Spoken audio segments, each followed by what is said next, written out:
ta vie. Donne-lui ton cœur. Donne-lui ta vie, ta vie. Donne-lui ton cœur. Si tu crois, tu verras. Si tu crois, tu verras. Si tu crois, tu verras. Si tu crois, tu verras. Il n'a pas changé. Si tu crois, tu verras. Il est toujours le même. Si tu crois, tu verras. Si tu crois, tu verras. Si tu crois, tu verras. Si tu crois, tu verras. Si tu crois, tu verras. Si tu crois, tu verras. Mon frère, si tu crois, tu verras. Ma soeur, si tu crois, tu verras. C'est gâté, mais Jésus a rangé. C'est gâté, mais Jésus a rangé. La drogue a gâté, mais Jésus a rangé. C'est gâté, mais Jésus a rangé. La maladie a gâté, mais Jésus a rangé. C'est gâté, mais Jésus a rangé. La dépression a gâté, mais Jésus a rangé. C'est gâté, mais Jésus a rangé. Le célibat a gâté, mais Jésus a rangé. C'est gâté, mais Jésus a rangé. C'est gâté, Jésus a rangé. C'est gâté, mais Jésus a rangé. C'est gâté, mais Jésus a rangé. C'est gâté, mais Jésus a rangé. C'est gâté, mais Jésus a rangé. Ta vie est gâtée, mais Jésus a rangé. C'est gâté, mais Jésus a rangé. Tu n'as plus de pain, mais Jésus a rangé. C'est gâté, mais Jésus a rangé. La drogue a gâté, mais Jésus a rangé. C'est gâté, mais Jésus a rangé. C'est gâté, Jésus a rangé.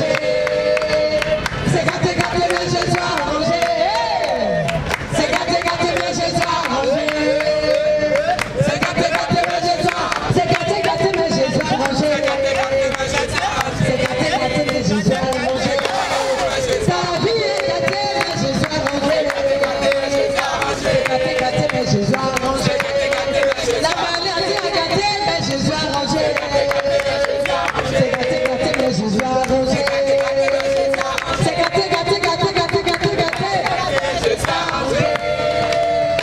C'est gâté, mais Jésus a rangé.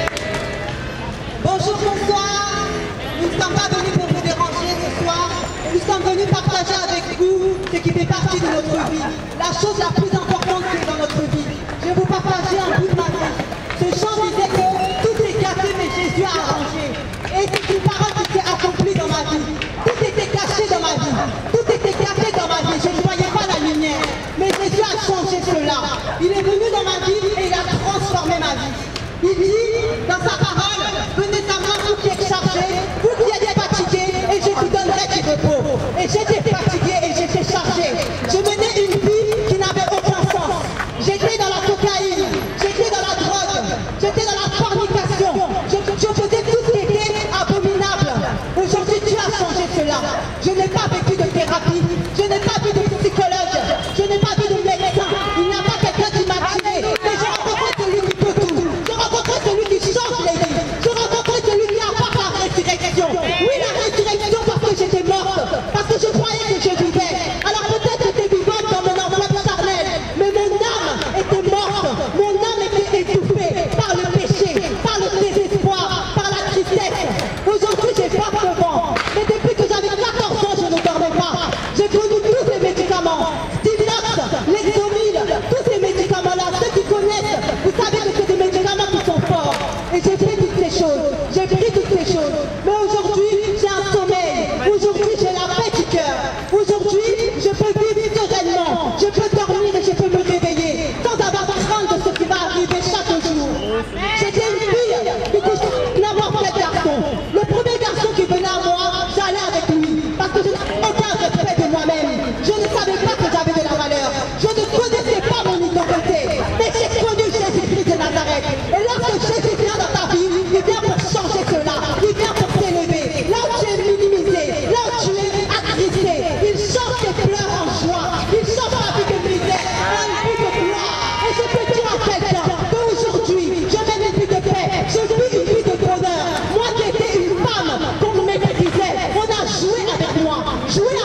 Je sais qu'il y a des personnes qui pensent être en paix.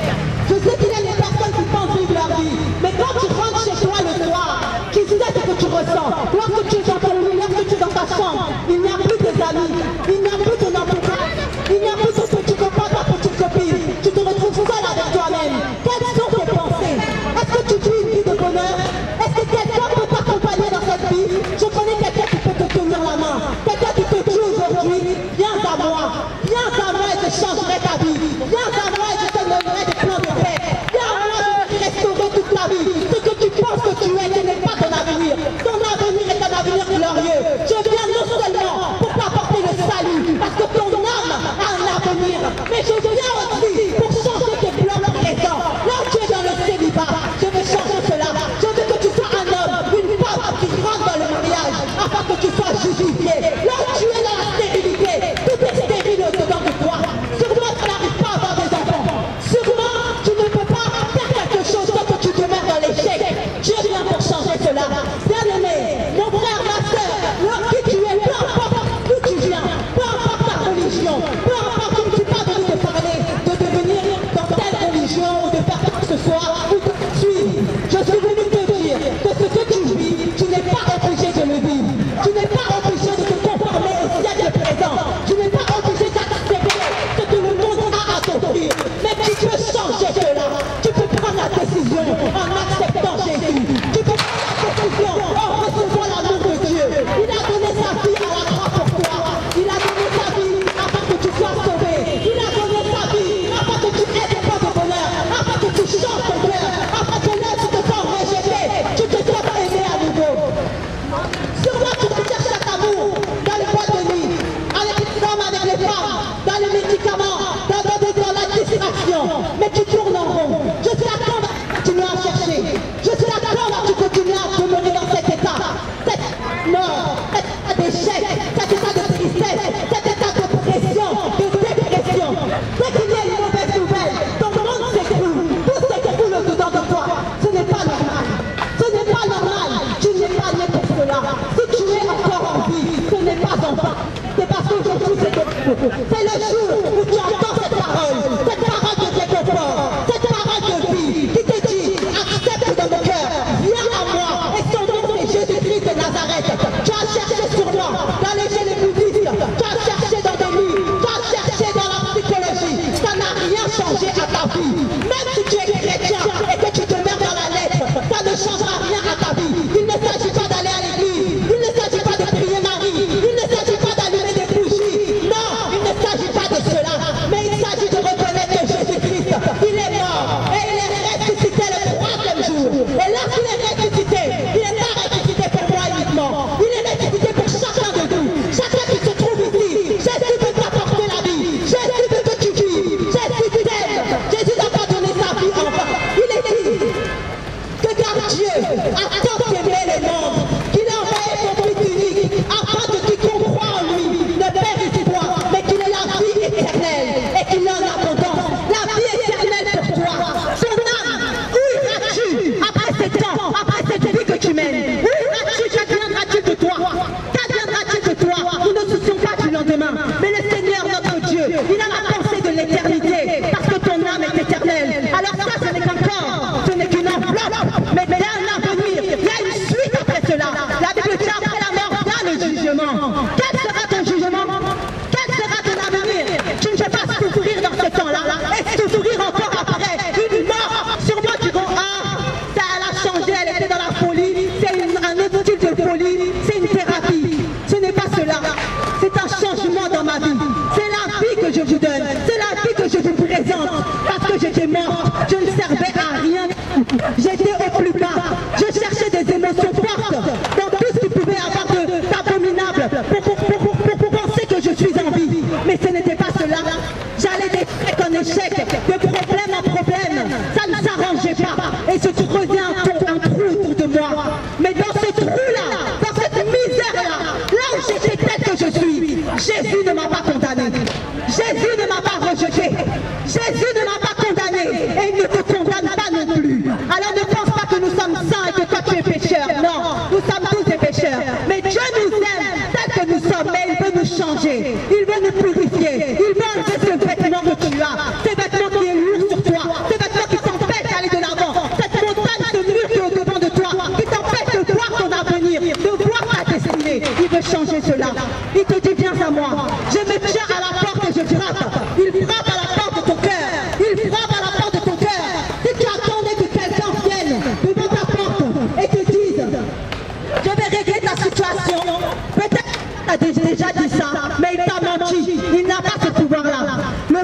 a le pouvoir de changer ta vie, c'est Jésus-Christ de Nazareth. Tu pourras chercher